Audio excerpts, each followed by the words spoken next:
কোনো কিছু নাই, মদ টদ কিচ্ছু নাই।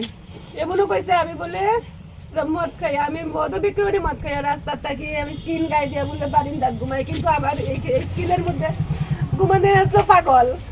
2 দিন পরে আমার স্কিন গায়ে দিয়ে পাগল ঘুমাইছে, কিচ্ছু পাইছে না। তারপরে শেষমেশ যখন আগুন লাগাই দিছে, শত্রুতামি করছে 2 বছরে মোটামুটি প্রচুর ধরনের শত্রুতামি।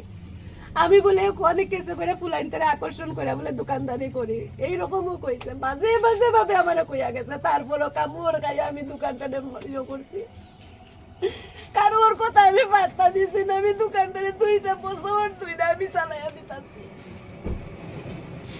আজকে শেষমেশ আমার সন্তানটারে আমার কাছ থেকে দিছে গিয়া।